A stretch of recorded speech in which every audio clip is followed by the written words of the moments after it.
We just saw somebody lose more value in one season than I've seen ever. And I may be hyperbolic right now, but I don't think I am. Sam Darnold, who I've seen around, don't know him, but every time we see each other, it's love. But he's around LA, I'm around LA. And when next time I see him, I can't stop thinking, I know it, of how much money you lost in 2 games. You went out there and played all season and lost that. Somebody give me not only the thought process of Sam Darnold right now, but what did he really lose? I don't think he really blew the bag. I think what happened, because when we talk about the bag, it's supply and demand. Those teams that need quarterbacks still need quarterbacks. Yeah. And so at the end of the day, if you like or you don't like Shedeur and Cam Ward, that's all that's available in the college draft. And then in free agency, who are you going to get? Kirk Cousins, Russell Wilson, Justin Fields, the quarterback, and Drew Lock. Like, so it puts Sam Darnold in a position where he's going to get it now. We got excited. Wait, Bucky, are you taking Darnold over any of those guys? Absolutely. Yeah. He's all of them. Why? Because he just won 14 games in the NFL. And they don't get that. Y'all gotta look at the 2 games. One at a time, guys. One time. Y'all gotta look at the 2 games y'all judging. Right. It's The team that's gonna get him gonna have a better offensive line. Yep. That boy, we count the sacks. Let's count all the time he was running for his life. Get smacked in the mouth throwing the ball. The offensive line didn't show up in those 2 games. Who'd he lose He's gonna go to another Detroit team. and the Rams. Those are 2 good teams. He's gonna go to another Y'all team. act like he lost to the Browns and the Jacksonville Jaguars. You can teach him how to not hold on to the ball so long. He's And already, that's the only thing. you that's the can't only teach problem him now. nothing. He's already an NFL No, but quarterback I'm and just saying having you can't success. teach him. I mean, He's there's things good. you have to learn, It's not only that, though. Who has blessed him? He spent time in San Francisco in Shanahan System. He goes with Kevin O'Connell in the same system. It's the dominant system in the league. And so when we think about whoever gets hired or whatever, more than likely they're going to run that system. You're going to want someone who knows the system. Knows the system. So will he get 50 million annually? No, he's still gonna get. He getting 100 million. He's getting 40 million. He's getting 120. He's getting 120. He's gonna get something nice. He's not gonna get top, but he ain't messing up to where he ain't getting nothing. Hey, he gonna be all right. Give us half of that. We gonna be good with it. Yeah, I know all that, but at the same time, you do not go to sleep. Okay, Pittsburgh offered me off market. You know, your free agency comes right after the combine and all that, right? So the combine is where they unofficially meet with your agent. So everybody going around, I'm a free agent, and everybody going around saying, we're going to get Wiley, we're going to get Wiley. And my agent telling me that, I'm like, it sounds good, but call me when free agency starts.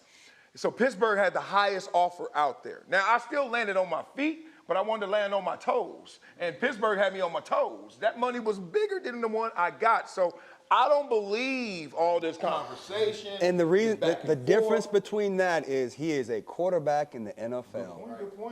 They're going to stretch for the quarterback. But did you sign before? We're not talking about him not getting any money. We're talking about him blowing. We're talking about how much money gone. Realized losses. Like on your stock. And there's no question. Realized loss. Okay, so at a minimum. But where he's coming from, what he's about to get is going to be a. But okay, hold on. This is what you're saying. So before the Detroit game, he was going to come in at about $150 million for 4 years. Right? After these last 2 games, he's at 4 years for $120 million. That's what he lost $30 million. That's what you're saying. Who tripping on that? I'm not even saying. No, hold on. I'm not saying that. That 0 and 30 is Because you're greedy. So all of it counts. The situation is really this. So Sam Darnold, like the Vikings still hold the cards. Because the Vikings can always slap the franchise tag on him. That is $40.1 million. So if you're Sam Darnold, wherever you're looking, that's the starting point of the negotiation. We're not saying it's not great money. We're asking. Yeah, y'all not listening to the question. He blew the bag. He didn't blow the entire bag. For 120. He lost.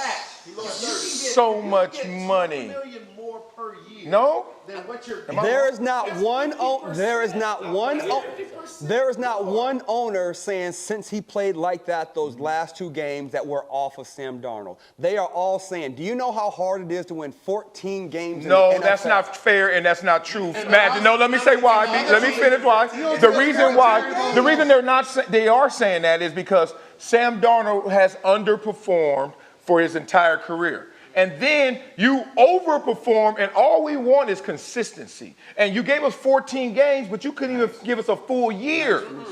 A nice 14. What did we just say But you about the couldn't even playoffs? finish that deal. There are levels to this. If you look at everybody's first playoff games, right, from your Troy Aikmans to your John Elways to your Joe Montana, they don't play that well from the quarterback position until they get to your Jared Goff years. We all believe in Jared Goff right now. We didn't believe in Jared Goff in his 4th and 5th year.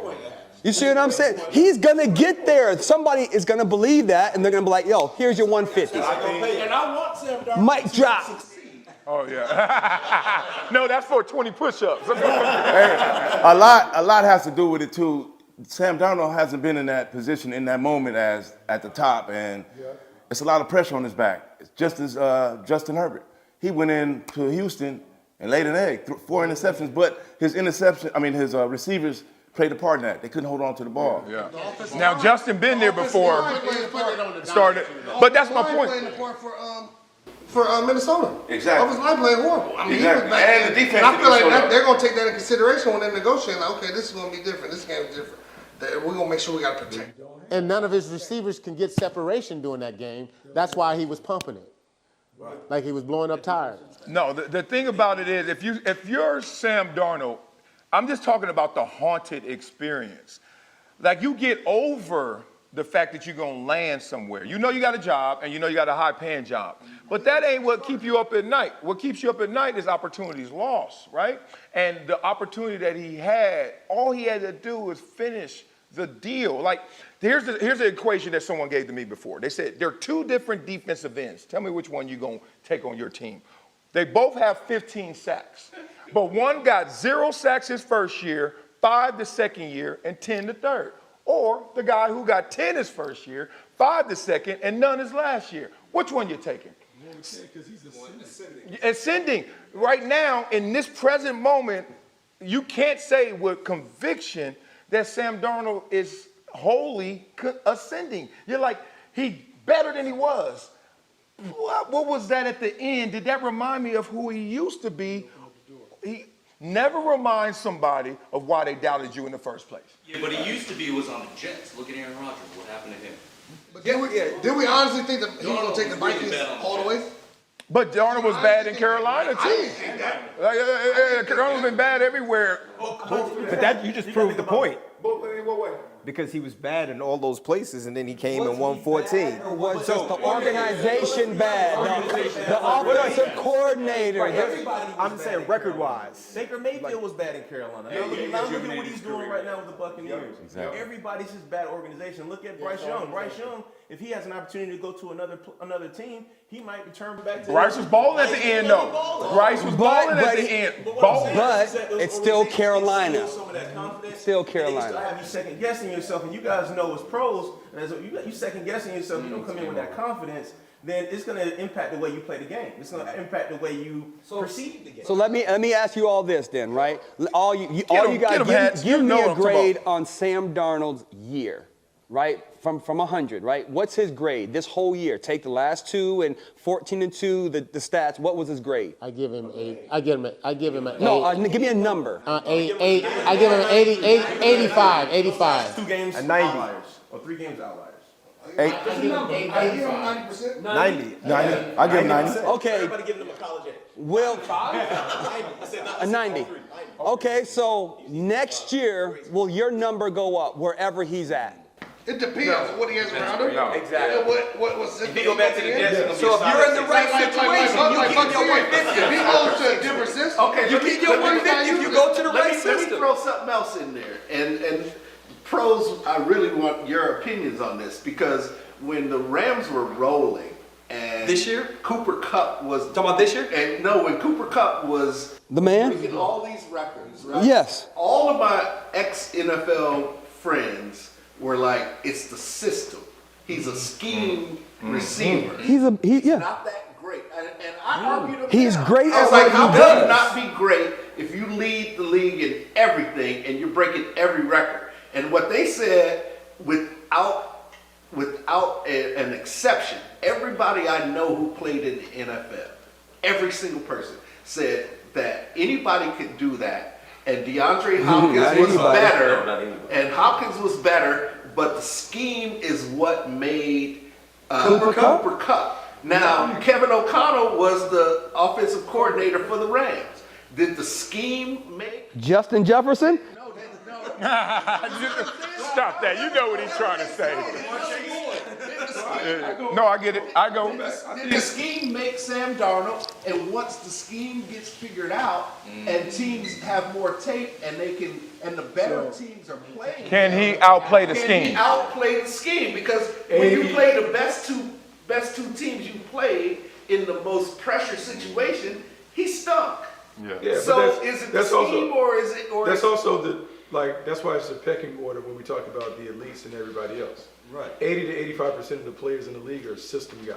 You have to play in the right system to match your skills. I'll take some of that. I was there. To be successful, if you go to the wrong system Yeah. that doesn't match your skill set, you don't flourish. I feel that. There are only a handful of guys that are transcendent that can just, you drop them in and they can play in anything like that. And so with Sam Darnold, the system certainly helped him. But that same system routinely makes average quarterbacks Pro Bowlers. Great. Kirk Cousins, Matt Ryan, Brock Purdy. Like you can go down the list. The system is designed to make those guys play above and beyond. We talk about Jared Goff. But the greats in that system, they go to another level. Now, let's bring this home because that's an amazing point. And I just want everybody to feel what Sam Darnold is feeling as you guys are home owners and you've sold a home, you have purchased a home, and you have sat there and seen them offers. And you have sat there sometimes like, damn, they want this for this? Oh, sell it to them right now. Like, don't even finish the call. Like, give it to them. And then you've also said, oh, they really gonna play me like that. And you still had to get it up off them books. And you sold it for less than you thought. That's Sam Darnold right now. Everybody was saying, oh, he ain't tripping. He's still gonna land on his feet. How many times you thought about it? I still think about my San Diego house. I sold this house for nothing. And this person wrote me a letter 5 years later saying, we thank you still. Because Airbnb came out, and next thing you know, they are leasing it out and renting it out to European families at a tilt 25x of what I sold it. I'm like, so I get where Sam Darnold is. But let's talk about where he's going to go. Man, I'm trying to kill these transitions today, Bucky. Get off the phone. Here we go.